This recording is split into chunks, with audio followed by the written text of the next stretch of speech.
How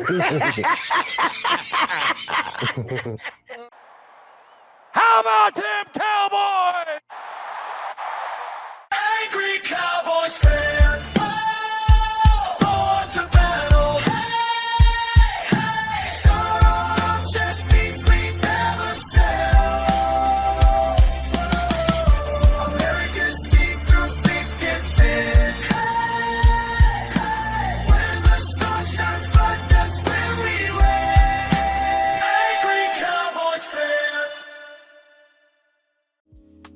What's going on, Cowboys Nation and Angry Cowboys fans around the world? Y'all know who it is. It's your man, the Angry Cowboys Fan. And here we are, Cowboys Nation, a day removed from the Dallas Cowboys joint practice with the Los Angeles Rams, and you have two things. One, you have Cowboys Nation happy with the results of the joint practice, and two, you got Rams and Philadelphia Eagles fans telling Cowboys Nation that it's our Super Bowl. So let me give y'all my take on the joint practice and how this helps ease my mind when it comes to the Dallas Cowboys moving forward during this Raw and Uncut. Get ready for the Angry Cowboys fans, Raw and Uncut. Being keeping it real, they keep it real, that's real. First and foremost, Cowboys Nation, I want to give a shout out to every reporter that was out there giving Cowboys Nation as much play-by-play access as they possibly could. Seeing that this joint practice was on the Rams turf, there were no cameras allowed to film the 11-on-11 scrimmage, but those eagle-eyed reporters were able to give Cowboys Nation enough information to help draw a conclusion on both sides of the ball. Shout out to Nick Harris. Nick Harris wrote a lot about it when it comes to the joint practice with the Rams. You can go over to Fort Worth Star-Telegram and see everything that he wrote play by play. It was super in-depth, Cowboys Nation, so shout out to Nick Harris. But what I took from the joint practice was it was pretty vanilla when it comes to the play calling from the Los Angeles Rams. The main thing that I was worried about during the joint practice was the defensive side of the ball for the Dallas Cowboys. Would Christian Parker have the defense ready to take on a Super Bowl favorite this year? And from what I gather, the Dallas Cowboys defense was up to the task. Donovan Ezeraku, Isaiah Land, and Maurice Leafau had sacks on the quarterbacks. There were a number of tackles for losses from Quinnen Williams. Run gaps were blown up by Dallas Cowboys linebackers. Hits were laid by a few Cowboys defenders, and a number of inside zones were blown up at the line of scrimmage, or TFLs, by the Cowboys defense. There were a few curl routes that got the Rams some yardage. You know, there was a number of pass breakups when it comes to the Rams trying to push the ball down the field, and joint practice standout Justin Barron had 3 interceptions. UDFA came out of left field, real talk, Cowboys Nation. But to keep it a buck, this joint practice has allowed me to have that much more faith when it comes to the Dallas Cowboys defense this year. From what was available to us, it seemed as if the Cowboys defense was very opportunistic in turning the ball over and stopping the Rams for short gains. Needless to say, Cowboys Nation was pleased with the results of the joint practice. Rams fans, on the other hand, were irritated that Cowboys fans were happy with the results. You had Rams fans posting clips of last year's joint practice saying that it was this year's joint practice, even though you could clearly see that it was posted from Oxnard, California.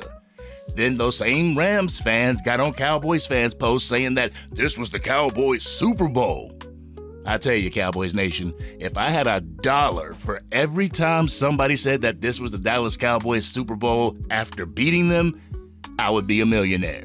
It's the typical line when you get a team that gets beat by the Dallas Cowboys, especially when it comes to the Philadelphia Eagles. But people act as if the Dallas Cowboys fan base shouldn't be pleased with the results of the joint practice with the Rams.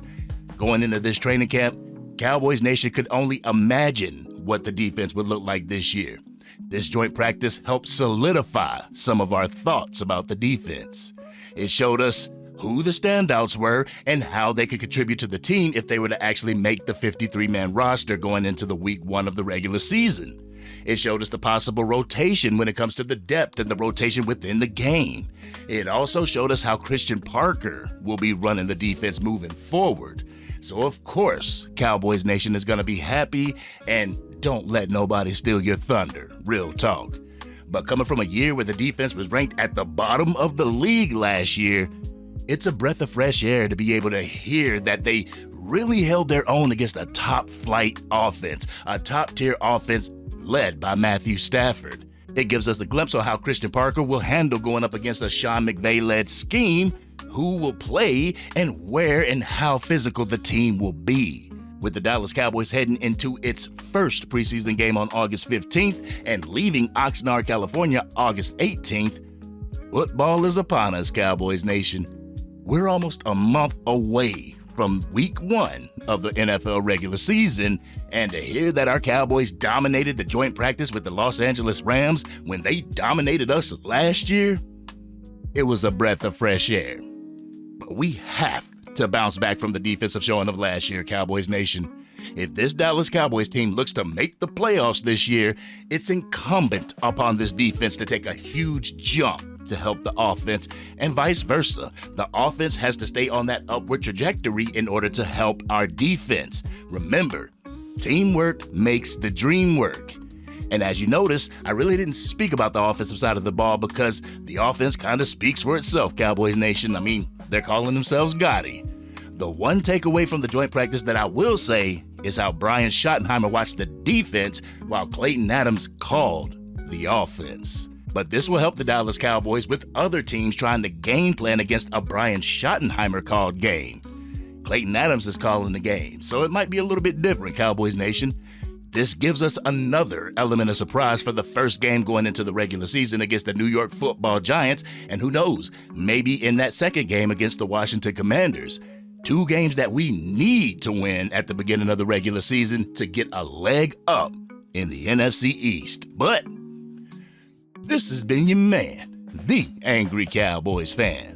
Cowboys Nation, how did you feel about the joint practice with the Los Angeles Rams? What were your takeaways when it came to that joint practice? Y'all know how we do. We always talk about it in the comments section.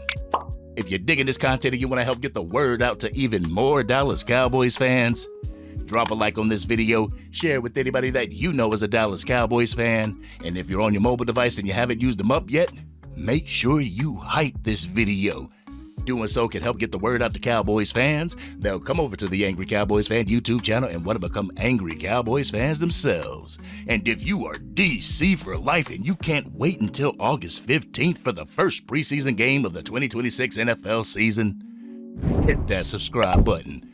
Hit the bell so you don't miss anything from the Angry Cowboys Fan YouTube channel. Plus, if you're into Madden 27, College Football 27, or Mortal Kombat talk, check out my other YouTube channel, the Angry Gaming Fan YouTube channel.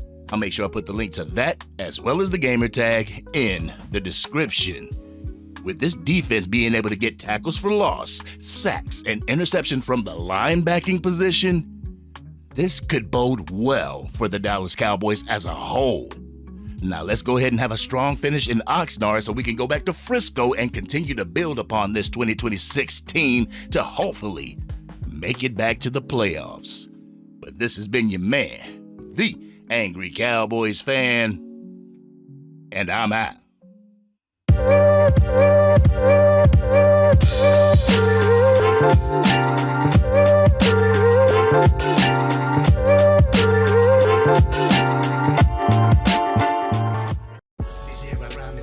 Dang, Angry Cowboys Fan, you done made it through the entire video.